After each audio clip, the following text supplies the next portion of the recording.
My fear has finally come. The previous video get through this particular one. Ebe m kọrọ akụkọ nwanne anyị nwoke after nwunye ya agwa ya nwunye ya gbanwere ya shala bekee wurulo ka ọ bịa mere ihe mere nwunye ji dị arrogant na ego niile ya na-apọmpụ ya na ihe niile ya na-emere ya na ịhụnanya niile ya na-eji nwunye ya for ndị na-ahụbeghị that video ya elorute bata na Nigeria ka ya na nwunye gwuchirata egwu n'ihi na o teele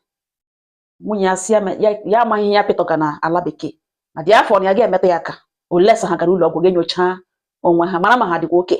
na ya trọst ihe ọ na ala bekee emege ọ si ihe nwunye kwuru ka o gwugidere for 4 days ya hụ na ọ dị serious ha gawa ụlọ ọgwụ rute ụlọ ọgwụ eme lab result apụta wụrụ na nwunye ya bu ọrịa oburu n'aja ọcha ya jụwa nwunye ya si na ọnwụ nwoke ji nwaanyị ka ya na ya tụgharịrị ụkwụ gawa na nke ya ụmụnne m mgbe nwanne anyị nwoke kọchara m desin o nwere ihe m hụga ọ na-ahụga arịọrọ m ya si ya biko nna ya ukwu ka anyị kwuo okwu a na background ka m gwa uche obi m ihe a mere na titụrụ ya uche tatụ ya eze with time ị ga-ama ihe ị ga-eme ọgọdụ na ị ga-divorce ya ejili ike divorce ya ugbu ta okwu na eze give it a thought iwe gaghachi ala bekee mana hapụ okwu a ka ọ hapụ ịga n'ịntanet asị m nwaanyị mba nọ na m adịwala biased nọ because na ọ nwaanyị ibe m mere m achọghị ibupụta okwu a na ya ejighị aka amara m nkwụ ebe a na-ekwu okwu o doro m anya ọfụma na ihe a m na-ekwu even though na ọwa akụkọ mmadụ enwere onye akụkọ ha metụtara n'ụdị ọzọ ụmụnne m barely 3 hours m drọpụrụ that video otu nwanne ya nwaanyị kpọm na fon sị m nwaanyị mba nọ m za ya si ya hụ na this video m drọpụrụ now na ya efolole m for since 2022 na ya kwobere m akụkọ ụwa mana ya ga-akọrọ m ka ya taa ya si kemgbe 8 months na ihe a ka ya nọ n'elu ya na ugbu a ka e nwere mind iwepụ ndụ mmadụ without remorse na ugbu a ka e nwere mind iwepụ ndụ mmadụ gbuo onye ahụ happily na-enweghị ntụgharị uche ma ọ nwee regret for any reason na o doo onye ya anya ọfụma that na mmemme gwara na ọ ya the best punishment na ọ ya the best judgment ya sị m nwaanyị mba nọ m ya sị 8 months ago na enwere nwa agbọghọ kpọrọ ya na phone si ya madam ya sị na ya gara extra miles iji tụte phone number ya ka ya nwee ike gwa ya ihe chọrọ igwe n'ihi na nsogbu dị ya jụọ ese gịnị this lady agwawa ya that na ya wụ the only child nne ya mụrụ ruo mgbe ndị ohi bịara n'ụlọ ha n'abalị atọfụ ndị ohi anụ ahụ bịaranụ n'abalị ahụ atọ wakporo ya nara ihe n'ike na ihe mere ya nwee ike ichefu ya and ya the only 21 years old na ihe ahụ eme mpa ya nwụọ withstand nwuhi ya n'ihi na ọ n'ihu ya ka ihe niile mega mpa ya arịawa nwụọ mma ya na ọwa asthmatic na otu aka ka nne ya ka nne na nna ya mụrụ and ya na-ere na ihe ya na-ere na ọwụ cosmetics ya na-achịgharị ya na-etiju ha na basket na-aga n'offices aga na shops aga meet ndị mmadụ na ya nwere customer na-erekwa ya online na ihe ya na-eme a survive na ruo mgbe mma ya ahụ ya bịa kpalite wee nyewe nsogbu and ihela ya gwụla ma echekịta onye a ga-ana ego ya hụ ọwụrụ di ka ya rịọrọ ego di ya gwa ya ma di ya dị mgbe enye ya nsogbu o tele di ya chụgburu di ya na-agwakwana di ya na ọ lụọla nwaanyị na ya achọghị and the reason ya ejiri ya achọghị ọgwụ because of gịnị ya bụ ọrịa obiri n'aja ọcha ya na ụra onwe nwee nwoke ya na-ekwe nwoke dị ya n'ụra onwe n'ihi na ya nwere mmụọ Chineke ya na ya achọghị ya believe na destiny na ke na fate ya na ya agaghị aga were ya mebiere ndị ọzọ ndụ ha agụrụ n'ime ego anụ na ya eluzu ole mpa ya chọkwana ihe iluzu mme ya kpọwa di ya si ya biko na ọ chọtụrụ ya ego ka ya were zụtara mmanya ihela di ya si ya na ihela wee ego ole ya ekwuo di ya gwa ya na ya dịrị dị inye ya ego ọ ga-eji zụọra mmanya ihela ga last ya for 2 good years ọ gaghị arụ ọnụkwa atọfe ihela again ma ọ bụrụ naanị na ọ ga-enye ya opportunity na ya laikiri ya ele mmanya lee di ya na enweghị any other hope ịzụta that ihela obere ego na ya werele zụta full stop and the mmanya ashimaki ya dị ọ dị severe ọ sị ụta ka echi gbara Joyce Lebon ya ekwo direct ya wụrụ na hotel ya gawa ebe ahụ mgbe ya wụchachiri na that hotel lekwe ka di ede nwere bundle ego dị ya very tempting ọ sị ya na ego a na oge na ọ mana ya like ele na ya chọla for more than 5 months ọ na-aghọrị ọ ya o feeling ya wụhụ mmadụ maybe nwoke lụọ nwaanyị ọ gaghị amazikwe nwaanyị dị mma ọ ga-enwezikwe choice for other women na ọwụ otu ahụ na ọ ya naanị ya ka ya chọrọ inwe as enyi nwaanyị and nwunye no other one ya gwawe di ya ọnụ korokotom na ngwa na ọ ga-enye ya na ọ na ọ chọrọ inye ego na ọ ga-enye ego na ọkwa na ọ chọrọ ka ya na-ehie na ọ gakwa ga zụrụ okpu nna be enyi yiri ya abụọ n'ihi na ya ebu ọrịa obiri n'aja ọcha di ya sị na ọ dị egwu na ọ bụrụ na o bu ọrịa ahụ na enwe ihe ga-eme ka o ji ọnụ ya kwuo ya na ọ chọrọ itinye ụjọ n'ime na ọ washi ọcha na ọrụ ka ndị ya try convince di ya na di ya anụghị kwe ha ekwe nwaanyị mba nọ mza ọ sị ihe ka this lady nọ na-akọ fon adapịa n'aka ya teta ha fon na-eledebe okwu agaga the lady sị na ya gwa di ya ọgwa di ya korokotom na ya ebu ọrịa di ya ekweghị ya di ya sị na ọhịa ihe okwu o jiri ji chọọ ya oso na o lekwa ego ngana ngwa ka ha gburie na enwe ihe nọ dị ya ọwa akarịkwa aka ịkpa kwuo akarị ọ sị the lady na-akụrụ ya na ya gwa di ya elu gwa di ya ala sị na ya ekwerela ime no problem mana ọ ga-eyiri okpu nna be enyi abụọ and na ọ gaghị emeta ya aka na nri nwa ya ọ gakwa ha aṅụ ya nri nwa na ọ just ka ọ hapụ na ya ma na ọ wee family man chioma for the sake of his wife na di ya anọghị na steji a ka anọ di ya guru ụzọ gushi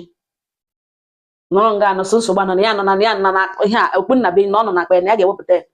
before mara ihe na-eme na di ya anara ya ihe nọ ntara n'ike ya bleed ya ọ nara ya ugboro aka atọ nyekwana ya ego ọnụdị ya gwakwa ya sị na ọ gbara akwa gawa ụlọ ọgwụ na ya tọgakwara ya achị even after o mechakwara ihe ya mma tige ya in pence na ego ahụ dị ya mkpa ka ya gazogodo nne ya ndụ ya were ego ahụ nọ pụwa na madam ihe sị ka ya gwa ya na since ahụ na di ya na ha akpọkwala ya again akpọ ya again ya ajụkwala di ya na ọkwa ị na-protect nwunye nọ ị gakwala ụlọ ọgwụ stay away from your wife for now ka ị maragodo n'ihi na ihe na ya na-agwakwa this man na ọ wụ eziokwu na Chineke na obi ya kwa witness madam na ihe eji na-agwa ya ka na ya hụrụ na ọ dịghị serious na ihe eji tụnye nọmba ya ugbo tụnye nọmba ya buru ụzọ jụtagodo ebe shop ya nọ na ọ rara ya ahụ ịtụte shop ya na nata mmadụ phone nọmba ya na ya biko stay away from there na ihe ya sị ka ya gwa na ọ bụrụ na eji nọmba that very night ihe a mere na ya na-ekpekwadekwa that day mana ọ dịrị ha ize mana kemgbe anyị ha jiri mechaa otu obi na-asị ya etu nwunye nwoke na gwa ya ihe mere nọ and na ọ gbagharakwara na ya na ọ nne ya ka ya zọrọ ndụ and ya tụrụ ya kwara na ọwụhụ nzube ya ibige anybody na ya gwara di ya gwa na ọ dị ya ejiri aka ya force ọ ya mee ihe o mere na ya biko dị very very careful lekwe n'onwe ya ahụ ọ bụrụ na o butebi ya na di ya ga-amara ma di ya obu na onwe ihe garala wrong na ihe ejiri kpọwa ya ọ sị ya sị the lady ya sị okenye ya ga-akpọghachi ya echi nwaanyị mba nọ nza ọ sị ya gbaragawa ụlọ ọgwụ n'ihi na ihe ejiri gbara gawa ụlọ ọgwụ na enweghị every night die na na-emeta ya aka every night na ọ ga-eme ọ ga-ehi ụra na ọ na-ahụta datin like ọgwụ ụra ọkwa ome n'abalị n'isi ọkụtụ ya emekwa again na ya gbara gawa ụlọ ọgwụ nwaanyị mba na orute ụlọ ọgwụ rizọt apụta wụrụ na ya ebu ihe anọ ya nwa bụ ihe ya jụwa di ya so gịnị ka o mere na ụlọ ogbuoli di ya bịa inye ya allegation mgbe aka ya jiri sọsọ inye ya allegation the lady bi ire dịtị gwawere ya ọnụ kpụrụkotom gwawere ya ọnụ gwawe ya ọnụ datịrị ya ebu ihe na ọ ga kpacha anya buru datin n'anya babara na ugbo na obi ile na di ya sị na ọ bụ eziokwu na ya nwere ihe e nwere with the girl na so na that girl na ọ dị serious na why the girl last stop ya na-ele di mkpalere lụla ala nwatakịrị nwaanyị kwuru ihe ọrịa ka ote the girl ga-eshi a stop nwụ eji ya somebody ya bi ya na ya abụọ ma once ihe o ji wuru nwoke bidiri enwezi ihe motere na-egbodopo ọ chọghị ịma ya jụwa di esi o nwoke aka ha shiri biga ihe ya na-amaghị anya na ihe ya bịara na ọ bụ ije dị na ọ nwere ịhụnanya ka ya nwere ebe ọ nọ mụkwara na ya ụmụ na ọwụ ihe a ka o jiri kwụọ ya ụgwọ ọrụ mgbe aka di eji sị na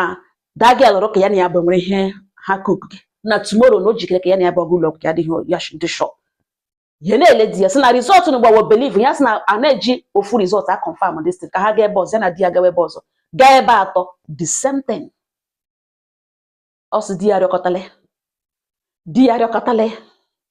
ihe ya mere gwa that girl si ya na ebe ahụ obi na-eshi ebe ahụ kwapụ n'ihi na di ya dị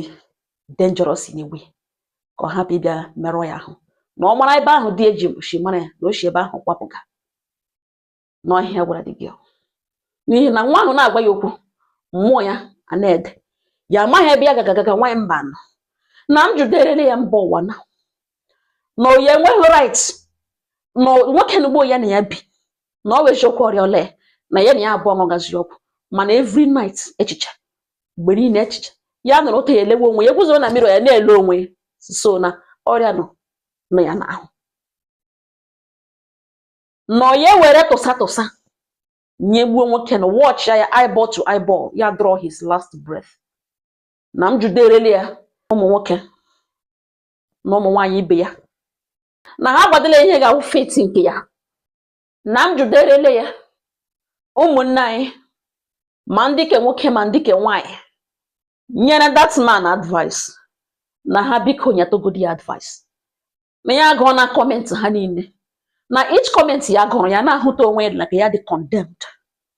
ya na-ahụta onwe ya na ọ gwụla na ya na-ahụta onwe ya na wote aka like na ụjọ atụwazie na comment section na aka ụjọ tụwaziri ihe na-agụ ya agụrụ wee tigere nwoke ahụ tụsa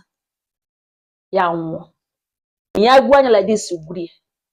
ma ihe na-agụ ya na ugbu a na ha ajụọla ya oyi na since ahụ ruo nga n'ugbo na ya abụọ hige na separate rooms na ihe jikọtaziri ha na ọwụ ụmụaka ha elege na ọrịa gide na every day ọ na-arịa every night ọ na-arịa na m gwederele ya ụmụnne anyị si na ha nyetogodi advice ike ya na n'ime ọnọdụ n'ugbu a na-ele ihe ha chọrọ ka ya mee ihe na-agụ ya wụ gbuo ya maka ihe ha si ya mee na ya na di ya esega na enwe ihe ọ si emere ya na-emere na ha nọ n'obiọma ya hụkwara na di ya n'anya n'ọnọdụ n'ugbu a na-ele ihe ya ga-eme na ihe kwesịrị ime ihe ọsọ mbịa jụọ ụmụnne anyị ịmara ndị Igbo so uche onye adịghị ya njọ they will still tell you one or two ihe awụ ihe ji wụrụ mmadụ nwoke na-emejọ nwaanyị nwaanyị na-emejọ nwoke mana ime ihe niile mgbaghara ịchọ a way around it for peace sake n'ihi na dọga a na-adọga ihe niile na-adọga onye ukwu ga-anwụ onye nta ga-anwụ enwere ndị na-ebughị ọrịa ahụ ugbu a anwụchala ebughị ọrịa ahụ mana ha nwụchara ụfọdụ anwụchala nwa ike ụfọdụ nọ n'aka ndị ntọrọtọrọ ha ekpere ha everyday Chineke ọ wụrụ ị ga-set them free from this captivity ụfọdụ nọ n'ọnọdụ ọ ga-wee iwepụta ọrịa na iwepụta ha echuzuru ọrịa o wee zuo oke nwanne anyị nwaanyị hapụga ihe ndị mmadụ ga-agwa ihe ọ sọkwara ha kwuo otu ọbụla ha shigwa onye ọbụla kwugo obi ya mana n'ime kọmentị niile ahụ ị ga-ahụrịrị one or two ga-egwa gị okwu mgbuda obi enweghị any one of them gasị ga-etinyere dị na gị gaghị emebuvuo ndụ ya kama ọ dị possible gị were polisi mee ya arrest mana ị were polisi mee ya arrest you have invited a stigma ịchị ụmụaka o mere ihe ọjọọ this woman ebege n'eti enwere ihe ga-adagide mmadụ ọ gaghị ama ma ọ gagagaga ma ọ lagalaga ka enye m ọnụ amazi m otu si enwe one or two unu ga-agbotere unu gbotere nwanne anyị ọ ga-agụkwa kọmentị ọnụ ndị Igbo si eburu ozu onye ọzọ ya ka ebu ukwu nkụ ọkọkọwanụ bi n'ọhịa ya gakwuo ya n'ukwu osisi ọkọwa mmadụ ya ebutere mmadụ ibe ya si biko kọtọ m ọkọ n'azụ ụmụnne m enweghị unu ga-agwa nwanne anyị nwaanyị